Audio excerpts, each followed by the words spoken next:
ખ્રિસ્તમાં મારા વહાલા સ્વજનો, આજના શુભ સંદેશમાં ગાલિલ સરોવરની આજુબાજુ રહેતા માછીમારો ઈસુના બોલવાથી અનુયાયી બને છે. તેમ પોતાનો માછીમારનો ધંધો ચાલુ રાખતા સરોવરના પાણીમાં થયેલા ચમત્કાર અને અનુભવની વાત કરવામાં આવે છે. પ્રભુ ઈસુના શિષ્યો જ્યારે સરોવરમાં તરતી નાવમાં બેસીને કિનારા તરફ વળતા તેમણે એક અજનબી વ્યક્તિની મુલાકાત થઈ છે, જે પાણી ઉપર ચાલતો હોય છે. શિષ્યોએ તેને જોઈને ભયભીત થઈ જાય છે, પરંતુ નજીક આવતા તેઓને કહે છે, બીશો નહીં, હું છું. આવા આશ્વાસન ભર્યા શબ્દો સાંભળવા મળે છે. નજીક આવતા માલુમ પડ્યું કે પાણી ઉપર ચાલતા એ પ્રભુ ઈસુ પોતે હતા. તેમણે શિષ્યોને નિડરપણે કાર્યો કરવા માટે હુકમ આપે છે. આમ નાવમાં બેસેલા બધા શિષ્યો ઈસુને ઓળખતાની સાથે જ ઉમંગ અને ઉલ્લાસથી જાગી જાય છે. આમ જ્યારે પ્રભુ ઈસુએ આપણી સાથે હોય ત્યાં આપણને કોઈ પણ પ્રકારની મુશ્કેલી આવવાની નથી. પ્રાર્થના કરીએ કે ઈશ્વર આપણ બધાને પ્રભુમાં વિશ્વાસ રાખતા શીખવાડે.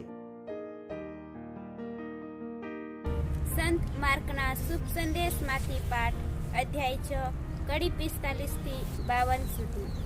તેમણે ઈસુને સરોવર ઉપર ચાલતા જોયા. 5000 માણસોએ ધરાઈને ખાધું. ત્યાર પછી વિના વિલંબે ઈસુએ પોતાના શિષ્યોને હોડીમાં બેસાડીને પોતાની આગળ સામે પાર બેતસેદા મોકલી દીધા અને પોતે લોકોને વિદાય કરવા રોકાયા. લોકોને વિદાય કર્યા પછી ઈસુ પ્રાર્થના કરવા માટે પર્વત પર ચાલ્યા ગયા. સાંજ પડી ત્યારે હોડી મધ સરોવરમાં પહોંચી ગઈ હતી અને તેઓ એકલા ભૂમિ ઉપર હતા. પવન સામો હતો એટલે શિષ્યોને હલેસા મારતા ઘણી મહેનત પડતી હતી.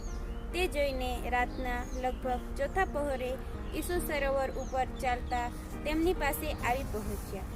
ઈસુ તેમની પાસે થઈને ચાલ્યા જવાના હતા, પણ તેમને સરોવર ઉપર ચાલતા જોઈને આ કોઈ ભૂત છે એમ માનીને શિષ્યો બૂમ પાડી ઉઠ્યા, કારણ એમને જોઈને તે બધા અત્યંત ભયભીત થઈ ગયા હતા. પણ તે જ ક્ષણે ઈસુએ તેમને કહ્યું, હિંમત રાખો, એ તો હું છું, બીસો નહીં. પછી તેઓ તેમની સાથે હોડીમાં ચડી ગયા એટલે પવન પડી ગયો. આ જોઈને શિષ્યોના આશ્ચર્યનો પાર ન રહ્યો. તેઓ રોટલાના પ્રસંગનું રહસ્ય સમજ્યા નહોતા, પણ કે તેમના મગજ બહેર મારી ગયા હતા. આ પ્રભુની વાણી છે, તે આપનો આધાર છે.